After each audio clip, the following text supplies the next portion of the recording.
Chapter 46. I don't understand what you mean. Dustin kept a straight face and played dumb. He was not one to claim credit or recognition for what he had done. Since things had ended between them, he hoped they wouldn't be involved with each other in any way. It really wasn't you. Dahlia still had some doubts. Ms. Nicholson, I think there's some misunderstanding. How can someone as useless as me help you? Dustin replied coldly. Maybe I was wrong. There was a hint of disappointment in her eyes as she added, that's right. Why would you help me? After all, we're no longer together. Besides, you're not capable of doing so. As you said, I have no money or power. I'm nothing compared to Chris. Is there anything else? Dustin's face remained blank. No. You can go back to Ms. Harmon, Dahlia said scornfully. All right, please excuse me. Dustin did not say much more and quickly caught up with Natasha, who deliberately walked slower. Mr. Rhys, it seems Ms. Nicholson still has some feelings for you, Natasha teased. Feelings? Dustin laughed mockingly. It's good enough that we haven't turned against each other. You can never read a woman's heart. There may be things even she has yet to figure out.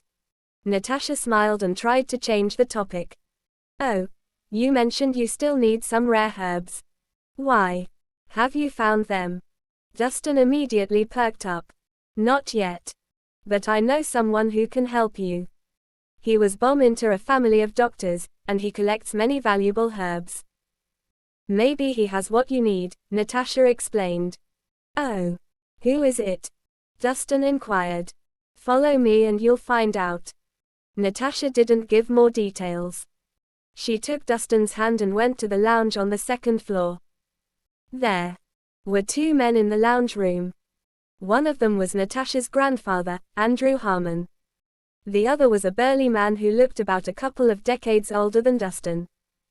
The man was wearing a suit that made his muscles bulge.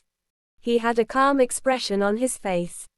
It was apparent he was no ordinary person. Mr. Rhys, you're here. Have a seat. Andrew immediately gestured for him to sit once Dustin entered the room. How are you feeling, old Mr. Harmon? Dustin asked politely. Much better. It's all thanks to you. If not, I would have lost my life. Andrew smiled. It's nothing. Dustin said modestly. Mr. Rhys, I would like to introduce someone to you. Natasha pointed at the other man. This is Dwayne Welch, an expert in medicine. He's from Millsburg and has a lot of experience. You can ask him if you need anything concerning medicine. I've met you before. Dustin nodded. I didn't know you were going to introduce someone so young to me. I don't know if he has what it takes. Dwayne sized him up disdainfully. He had personally come because he heard there was a famous doctor in Swinton. He hadn't expected to be this unremarkable boy. What a waste of his time. Mr. Welch, you can't judge a book by its cover. I've personally witnessed Mr. Rhys' skill. He's on par with other experienced doctors. Natasha reassured him. Is that so? If that's the case, he should evaluate me and see if he could diagnose anything.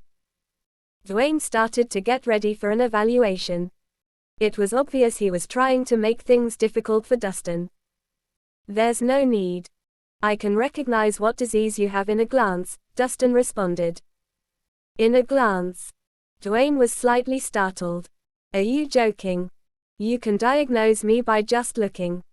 Even the senior doctors in Millsburg can't do that.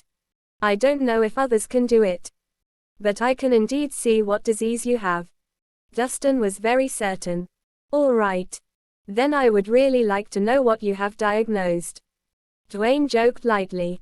You have a weak pulse, and you often become breathless. Your chest area especially is infected, and in addition to the internal injuries you suffered before, you are now terminally ill. Dustin explained in a breath. Terminally ill. Ha! What nonsense. Dwayne chuckled coldly. Young man, don't you know that I've led an active lifestyle since I was young? My body is very strong. Besides, I take a lot of supplements. I'm basically invincible to any disease. How dare you say I'm terminally ill? What a joke. You're only healthy physically. The real disease is internal. Also, you should stop taking those supplements as they would only make your condition worse. Once it breaks out, there will be no turning back. Dustin warned. What a load of bullshit. I've been taking those supplements since I was young and nothing has happened in 40 years. Now you're telling me they don't work. Dwayne was very unhappy about this. I'm just warning you. If you continue, you will have a thyroid infection in 3 days. Dustin advised. You're not fooling me. I've encountered a lot of scammers like you. Dwayne said disdainfully. Mr. Welch, Dustin is a skilled doctor. You better not take his words lightly. Natasha reminded him gently. Natasha, I think you have been scammed. I know my body well. I'm not sick at all. He's just trying to scare us. Since you don't believe it, why don't we make a bet? What is at stake? It's simple. If your disease breaks out within 3 days, you have to let Dustin pick anything from your collection of valuable herbs. All right. But what if I'm fine? If you're fine, you can come to the Harmon family's treasury and pick any 3 items. Natasha offered boldly. You stated the rules. Since you're being so generous, I won't hold back. Dwayne chuckled. Everything in the Harmon family's treasury was an extraordinary item. Any 3 would be a rare collector's item. Mr. Welch, a word of advice, it's best if you don't leave Swinton in these 3 days. If anything happens, I can still save you in time, Dustin advised. What a joke. Who am I? Do I need you to save me?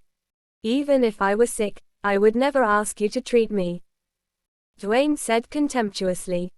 He wouldn't even bother talking with this scammer if it weren't for the Harmon family. There's no point in saying more. The truth will prevail, Dustin smiled faintly without saying another word. He just hoped Dwayne's rare herbs collection would have what he needed.